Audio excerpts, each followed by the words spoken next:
Okay, welcome everyone. This flipped classroom video is going to focus on the topic of stoichiometry problems involving molarity. So, as we've discussed before, the most common type of stoichiometry involves molar mass, but there are different variations. We've talked about Avogadro's number, and this time we're going to focus on molarity. So just to remind you, molarity talks about the concentration of a solution or how much stuff we have per unit of volume. And specifically, we use molarity to convert between the number of moles and the liters of the same substance. Again, just like all the other conversion factors with molar mass, Avogadro's number, and molarity, we can only convert between units of the same substance. And the only way we can go between different substances is using that mole ratio that we've been talking so much about. So let's go ahead and try out an example. How many liters of 0.25 molar hydrochloric acid would be required to react completely with 15 grams of calcium hydroxide? So when we read through these problems, it's going to be a little bit confusing because it's going to seem like we have two givens. And it is true that we have two different numbers, but one of them is our given. The other one is going to be our conversion factor. And that molarity, that capital M, is a sign that it's the conversion factor, not our given. So for this one, 15 grams of calcium hydroxide is our given. That molarity is going to be a conversion factor, which we will use. It's just not going to go in that first spot. And the thing we're trying to find is liters. So if we read through this, we have hydrochloric acid and we have a hydroxide. So this is going to be an acid-base reaction. So we know all acid-base reactions produce water plus an ionic compound. So in this case, we're going to end up with calcium chloride as the other product.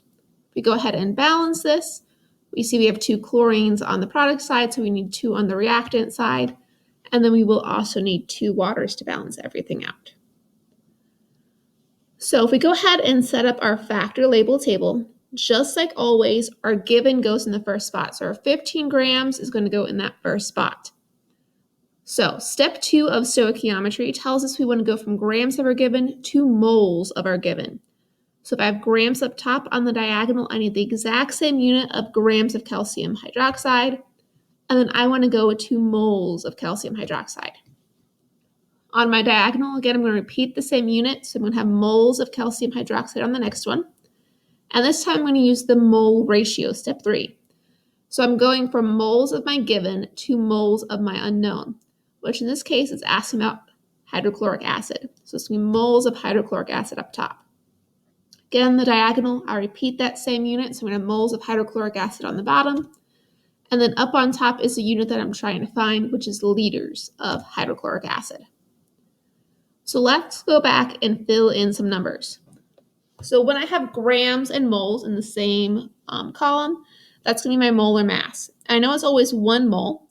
To find the grams, I'm going to add up the mass of my calcium, 2 oxygen, and 2 hydrogen. So if I tally that all up, I end up with 74.09 grams of calcium hydroxide per 1 mole. For the next block, I have my mole ratio. So I'm going to use my coefficients for my balanced chemical equation to help me find those numbers.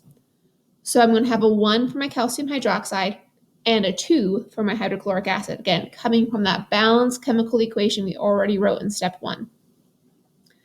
Now this final part, we need to stop and think a little bit. This is going to be where that molarity comes in. And remember, molarity can either be written with a capital M, or we can think of it as moles per liter, in this case, 1 liter.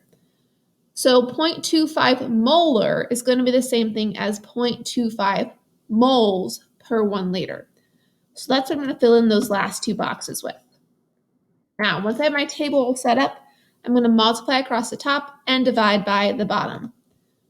Rounding to 2 sig figs, which is the same amount that I start with, I end up with 1.6 liters of hydrochloric acid. Okay, so I have a problem I want you to go ahead and try.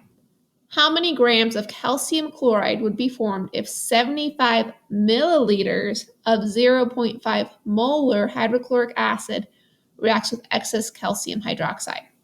So I'm actually going to get you started on this one because it's a little bit different. The other one is asking about liters. This one I have milliliters for my given. My conversion factor is going to be that 0.5 molar. So I will use it. It's just not going to go in the first spot. And the thing I'm trying to find is grams. Now, in this one, our equation is going to be exactly the same. So if I go ahead and balance that out, I have 2 hydrochloric acid plus calcium hydroxide gives me 2 moles of water and 1 mole of calcium chloride. So if we start this table, I'm going to start with that 75.0 milliliters hydrochloric acid.